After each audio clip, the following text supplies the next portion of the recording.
ചൈനയിലെ ഗ്വാൻഷയിൽ നടക്കുന്ന ലോകത്തിലെ തന്നെ ഏറ്റവും വലിയ വ്യാപാരമേളയാണ് Canton fair. China import and export fair എന്നാണ് ഇതിൻ്റെ ഔദ്യോഗിക നാമം. 1987 ആരംഭിച്ച ഈ മേള വർഷത്തിൽ 2 തവണയാണ് സംഘടിപ്പിക്കപ്പെടുന്നത്. ലോകമെമ്പാടുമുള്ള ആയിരക്കണക്കിന് നിർമ്മാതാക്കളും ലക്ഷക്കണക്കിന് ഉൽപ്പന്നങ്ങളുമാണ് ഓരോ തവണയും ഇവിടെ അണിനിരക്കുന്നത്. ഇലക്ട്രോണിക്സ്, യന്ത്രസാമഗ്രികൾ, വാഹനങ്ങൾ എന്നിവ മുതൽ ഗൃഹോപകരണങ്ങളും ഫാഷൻ ഉൽപ്പന്നങ്ങളും വരെ എന്തും ഇവിടെ കാണാം. ആഗോള വ്യാപാരത്തിൻ്റെ ഏറ്റവും വലിയ ഹബ്ബാണിത്. ഞാൻ കാൻഡൻ ഫെയറിൽ സന്ദർശിച്ചപ്പോഴുള്ള ചില കാഴ്ചകളും വിശേഷങ്ങളുമാണ് ഈ വീഡിയോയിൽ നിങ്ങളുമായി പങ്കുവയ്ക്കുന്നത്. കണ്ടു നോക്കൂ. നമുക്കറിയാം, ചൈന നമ്മളെപ്പോഴും അത്ഭുതപ്പെടുത്തിക്കൊണ്ടിരിക്കുന്ന ഒരു രാജ്യമാണ്. 6 ദിവസത്തെ പ്രോഗ്രാമാണ് ഉണ്ടായിരുന്നത്. ഫസ്റ്റ് ഡേ ഞങ്ങൾ പോയത് കാൻഡൻ ഫെയർ സന്ദർശിക്കാൻ വേണ്ടിയിട്ടായിരുന്നു. നമ്മൾ പ്രതീക്ഷിക്കാത്തതിലും അധികമുള്ള വൻ ജനാവലിയാണ് നമുക്കവിടെ കാണാൻ സാധിച്ചത്. പല രാജ്യങ്ങളിൽ നിന്നുള്ള ഒരുപാട് ആൾക്കാർ കാൻഡൻ ഫെയർ സന്ദർശിക്കാനെത്തി. എനിക്ക് ഏറ്റവും ഇഷ്ടപ്പെട്ട പവലിയൻ റോബോട്ടുകളെ പ്രദർശിപ്പിച്ച ഒരു സ്റ്റാളായതുകൊണ്ട് തന്നെ ആ സ്റ്റാൾ സന്ദർശിക്കാൻ വേണ്ടിയിട്ടാണ് ഞാൻ ആദ്യം പോകുന്നത്. ഈ സ്റ്റാൾ എന്ന് പറയുന്നത് നമ്മൾ ചെറിയ ഒരു എക്സിബിഷൻ സ്റ്റാളായിട്ട് നമുക്ക് കാണാൻ സാധിക്കില്ല. ഏകദേശം ഒരു ഫുട്ബോൾ ഗ്രൗണ്ടിൻ്റെ വലുപ്പം ഉണ്ടായിരുന്നു ഈ ഒരു റോബോട്ടുകളെ മാത്രം പ്രദർശിപ്പിച്ചിരിക്കുന്ന ഈ സ്റ്റാളിന്. പോകുന്ന വഴിക്ക് എനിക്ക് ആദ്യം കാണാൻ സാധിച്ചത് ഈ ഗ്ലാസ് ക്ലീൻ ചെയ്യുന്ന, അതായത് വലിയ ബിൽഡിങ്ങുകളുടെ ഗ്ലാസുകൾ ക്ലീൻ ചെയ്യാൻ ഉപയോഗിക്കുന്ന റോബോട്ടാണ്.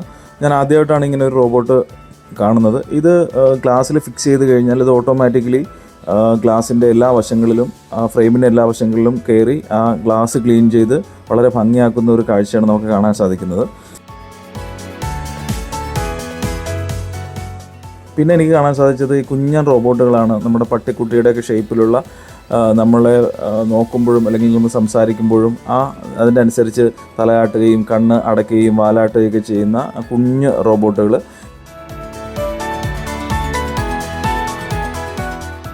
പിന്നെ നമ്മൾ വളരെയധികം കണ്ടിട്ടുള്ള റോബോട്ടാണ് ഫ്ലോറുകൾ ക്ലീൻ ചെയ്യുന്ന ഒരു റോബോട്ട്.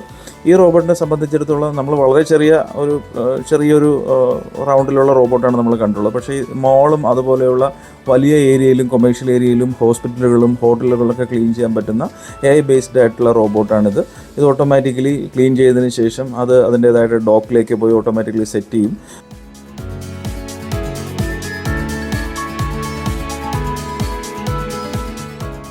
പിന്നീട് മുന്നോട്ട് പോയപ്പോൾ എനിക്ക് കാണാൻ സാധിച്ചത് മനുഷ്യരെ പോലെ പ്രവർത്തിക്കുകയും മനുഷ്യരെ പോലെ തന്നെ എല്ലാ ആക്ടിവിറ്റിയും ചെയ്യുന്ന റോബോട്ടുകളാണ്. ഈ റോബോട്ടുകളെ കാണാൻ ഒരുപാട് ആൾക്കാർ വന്നിട്ടുണ്ട്. നമുക്കറിയാം, എല്ലാ രാജ്യങ്ങളിൽ നിന്നുള്ള ആൾക്കാരും ഇവിടെ എനിക്ക് കാണാൻ സാധിച്ചു. വളരെ വലിയ തിരക്കായിരുന്നു ഈ ഒരു മേഖലയിൽ അല്ലെങ്കിൽ ഈ ഒരു പവലിയനിൽ അനുഭവപ്പെട്ടിരുന്നത്. നമ്മൾ മുന്നോട്ട് പോകുമ്പോൾ കറക്റ്റ് ഒരു മനുഷ്യൻ നിലത്തിരിക്കുന്നത് പോലെ നമുക്ക് തോന്നുന്ന രീതിയിലുള്ള റോബോട്ട്. ഈ റോബോട്ട് എണീറ്റ് നടക്കുകയും നമ്മളോട് സംവദിക്കുകയും ഷൈക്ക് ഹാൻഡ് ചെയ്യുകയൊക്കെ ചെയ്യുന്ന റോബോട്ടാണ്. ഈ റോബോട്ട് വളരെ എക്സാക്ട്ലി ഒരു മനുഷ്യൻ്റേതായിട്ടുള്ള എല്ലാ ചേഷ്ടകളും ചെയ്യുന്ന റോബോട്ട്.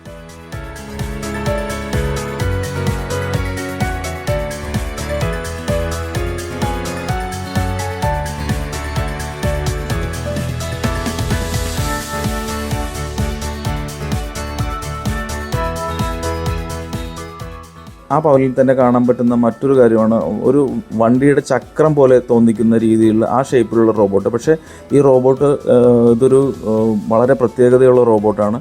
ഏത് ടെറൈനിലും ഏത് സാഹചര്യത്തിലും എങ്ങനെ വേണമെങ്കിലും പോകാൻ സാധിക്കുന്ന ഒരു റോബോട്ടാണിത്. ഇതിന് ചുറ്റും സെൻസറുകളും ക്യാമറകളും ഉണ്ട്. യുദ്ധ സമയങ്ങളിലും അതുപോലെ തന്നെ അപകടങ്ങൾ ഉണ്ടാകുന്ന സമയത്തും അതുപോലെ പ്രകൃതിക്ഷോഭം ഉണ്ടാകുന്ന സമയത്തൊക്കെ ഉപയോഗിക്കാൻ പറ്റുന്ന രീതിയിലുള്ള ഒരു റോബോട്ടാണ്. ഇത് വെള്ളത്തിലും കരയിലും ഒരുപോലെ സഞ്ചരിക്കാൻ പറ്റുന്ന റോബോട്ടാണെന്നാണ് ഇവിടെ ഡിസ്പ്ലേയിൽ നമുക്ക് കാണാൻ സാധിക്കുന്നത്.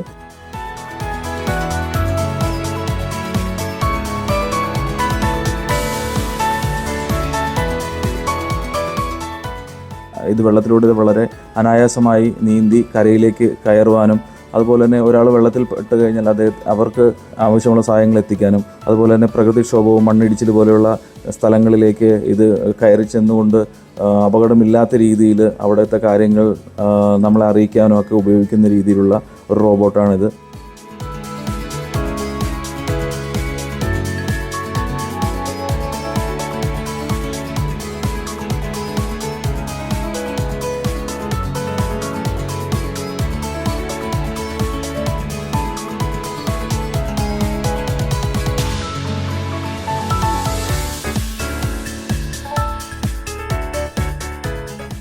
ഇപ്പോൾ നമ്മൾ കാണുന്ന റോബോട്ട് ഹോസ്പിറ്റലുകളിലും അതുപോലെ ഹോട്ടലുകളിലൊക്കെ സാധനങ്ങൾ സപ്ലൈ ചെയ്യാൻ വേണ്ടിയിട്ട് ഉപയോഗിക്കുന്ന തരത്തിലുള്ള റോബോട്ടാണ്.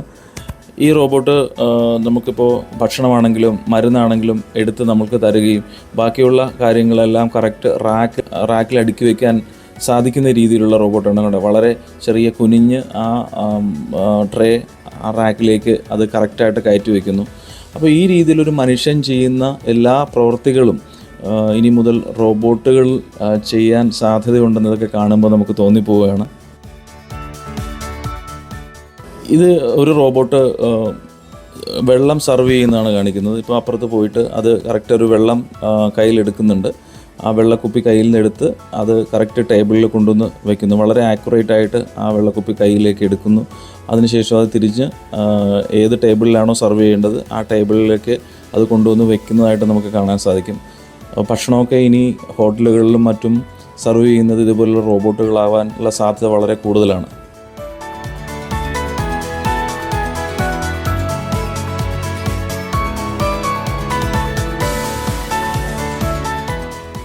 അതുപോലെ വളരെ കുഞ്ഞൻ റോബോട്ടുകൾ നമ്മൾ ചോദിച്ചു കഴിഞ്ഞാൽ അതിനനുസരിച്ച് പ്രതികരിക്കുകയും പാട്ട് പാടുകയും ഒക്കെ പെൻകിൻ്റെ ഷേപ്പിലുള്ള റോബോട്ടുകളെ നമുക്കിവിടെ കാണാൻ സാധിക്കും.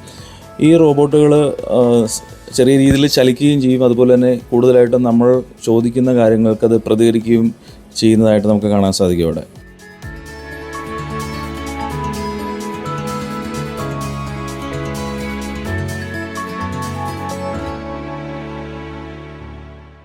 ഇവിടെ നമുക്ക് കാണാൻ സാധിക്കുന്നത് മനുഷ്യൻ്റെ കൈപോലെ ചലിക്കുന്ന മറ്റൊരു റോബോട്ടിൻ്റെ ആമാണ്.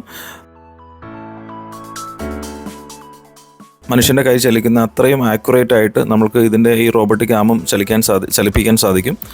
അത് എങ്ങനെയാണെന്ന് ചോദിച്ചാൽ അതിൽ കമ്പ്യൂട്ടറിൽ എന്നെ നിങ്ങൾക്ക് കാണാൻ സാധിക്കും. ആ കമ്പ്യൂട്ടറിൽ നമ്മൾ കൈ ക്യാമറയുടെ നേരെ വെച്ചിട്ട് നമ്മുടെ കൈ ചലിപ്പിക്കുന്നതനുസരിച്ച് ഈ റോബോട്ടിൻ്റെ ആമും ഓട്ടോമാറ്റിക്കലി റോബോട്ടിൻ്റെ വിരലുകളെല്ലാം ചലിക്കുന്നതായിട്ട് കാണാൻ സാധിക്കും.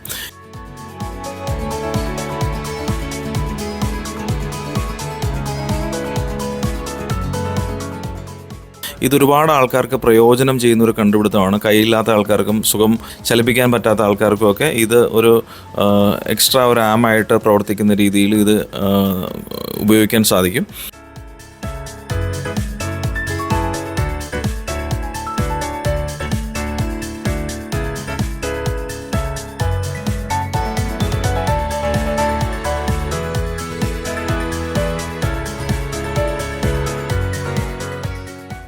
മറ്റൊരു കാഴ്ച, നമ്മളുടെ മനുഷ്യൻ ടാബ് ഓപ്പറേറ്റ് ചെയ്യുന്നത് പോലെ ടാബ് ഓപ്പറേറ്റ് ചെയ്യാൻ സാധിക്കുന്ന രീതിയിലുള്ള റോബോട്ടിക് ആമാണ്. ഇത് വളരെ ആക്യുറേറ്റ് ആയിട്ട് നമ്മളുടെ ടാബ് അല്ലെങ്കിൽ മൊബൈൽ ഫോൺ അതുപോലെയുള്ള കാര്യങ്ങൾ ഓപ്പറേറ്റ് ചെയ്യും. മറ്റൊരു കുഞ്ഞൻ ഒരു റോബോട്ടാണ്. ഇത് ഒരു ഡോഗിൻ്റെ ഷേപ്പിലുള്ള റോബോട്ടാണ്. ഇതൊരു നിരീക്ഷണത്തിന് വേണ്ടിയിട്ട് ഉപയോഗിക്കുന്നു എന്നുള്ളതാണ് ഇവിടെ എഴുതി വെച്ചിരുന്നത്.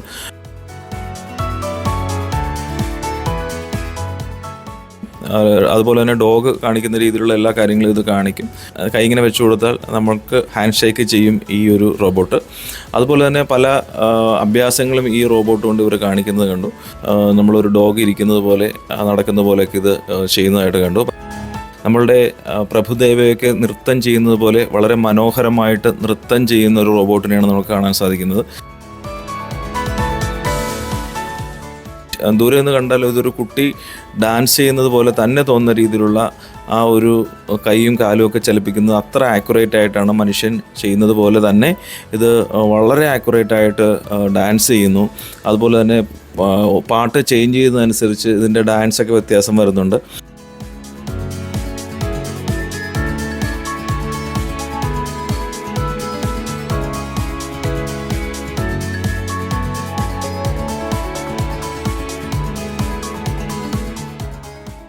അതുപോലെ തന്നെ റോബോട്ട് കൊണ്ട് എന്തൊക്കെ ചെയ്യാൻ സാധിക്കും. ഇതിൻ്റെ ബാലൻസിങ് ഒക്കെ നമ്മൾ നോക്കി.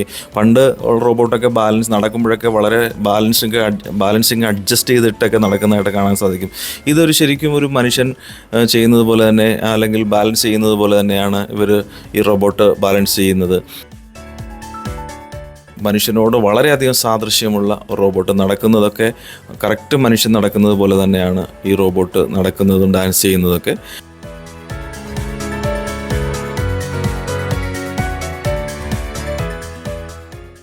അങ്ങനെ നമ്മളിവിടെ നടക്കുമ്പോൾ ഒരുപാട് റോബോട്ടുകളുടെ പല രീതിയിലുള്ള അഭ്യാസ പ്രകടനങ്ങൾ നമുക്കിവിടെ കാണാൻ സാധിക്കും. നമുക്കറിയാം ഇത് ഡോഗി ആയിട്ടുള്ള അല്ലെങ്കിൽ ഡോഗിൻ്റെ ഷേപ്പിലുള്ള റോബോട്ടുകളാണ്.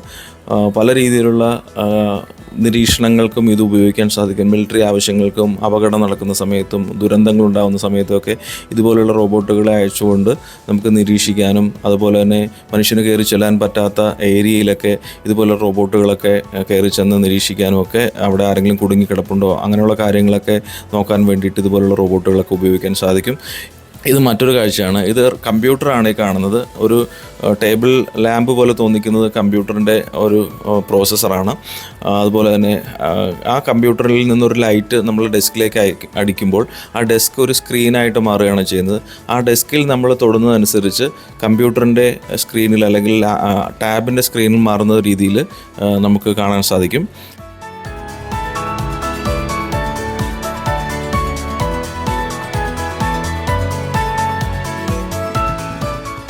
കുറച്ച് ലീഫ്ലെറ്റൊക്കെ വിതരണം ചെയ്യണമെങ്കിൽ ആൾക്കാർ നിൽക്കുന്നതിൻ്റെ അടുത്തേക്ക് ഈ ഒരു റാക്ക് ഓട്ടോമാറ്റിക്കലി സെൻസ് ചെയ്ത് വന്ന് നമ്മൾക്ക് ആ ഒരു ലീഫ്ലെറ്റൊക്കെ എടുക്കാൻ സാധിക്കുന്ന രീതിയിലുള്ള ഒരു റോബോട്ടിക് ആയിട്ടുള്ള ഒരു റാക്കാണിത്.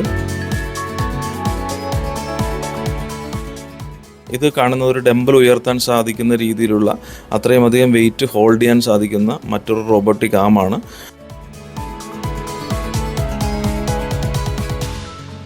അതുപോലെ ഒരു ലേഡിയുടെ ഷേപ്പുള്ള ഒരു റോബോട്ട്. ഇത് ഇങ്ങനെ ഒരുപാട് റോബോട്ട് നമ്മൾ കണ്ട് മടുക്കും. ഏകദേശം 3 മണിക്കൂറോളം ഞാനിവിടെ സ്പെൻഡ് ചെയ്തു. എനിക്ക് തിരിച്ചു പോകാനായിട്ടുള്ള സമയമായി. അതുകൊണ്ട് തന്നെ നമ്മൾ ഇന്ന് ഈ ഒരു റോബോട്ടിക് ഏരിയയിൽ നിന്ന് വിടവാങ്ങുകയാണ്. നാളെ നമ്മൾ വളരെ അത്ഭുതം തോന്നിക്കുന്ന രീതിയിലുള്ള ഒരു സ്ഥലത്തേക്കാണ് പോകുന്നത്. അതായത് ഒരു ഗ്ലാസ് ബ്രിഡ്ജ്, ചൈനയിലെ 2 മലകൾക്കിടയിലുള്ള ഒരു ഗ്ലാസ് ബ്രിഡ്ജ് കാണാനായിട്ട് പോവുകയാണ്. ഇതൊരു കാടിന് നടുക്ക്, നമ്മളുടെ മൂന്നാർ പോലെയുള്ള ഒരു സ്ഥലത്ത് കാടിന് നടുക്കാണ് ഈ ഗ്ലാസ് ബ്രിഡ്ജ് 2 മലകൾ തമ്മിൽ കണക്ട് ചെയ്തിട്ടുള്ളത്. ഗ്ലാസ് ബ്രിഡ്ജ് വളരെ അത്ഭുതകരമാണ്. പക്ഷേ അതിനേക്കാളും അത്ഭുതം അതിലേക്കുള്ള വഴിയാണ്. ഈ ഗ്ലാസ് ബ്രിഡ്ജിലേക്ക് പോകുന്ന വഴിക്ക് അത്ഭുതപ്പെടുത്തുന്ന ഒരുപാട് കാഴ്ചകൾ നമ്മൾക്കുണ്ട്. ഇനി അതെല്ലാം അടുത്തൊരു വീഡിയോ ആയിട്ട് ഇറക്കാം. കാരണം അല്ലെങ്കിൽ ഒരുപാട് ഈ വീഡിയോയ്ക്ക് ലെങ്ത് കൂടി പോവും. അപ്പോൾ എന്തായാലും ഇന്നത്തേക്കുള്ള റോബോട്ടുകളുടെ വിശേഷങ്ങൾ കഴിഞ്ഞു. ഇനി നാളെ അത്ഭുതപ്പെടുത്തുന്ന ആ ഗ്ലാസ് ബ്രിഡ്ജിലേക്കുള്ള യാത്രയാണ് നമ്മൾ കാണാൻ പോകുന്നത്. Thank you.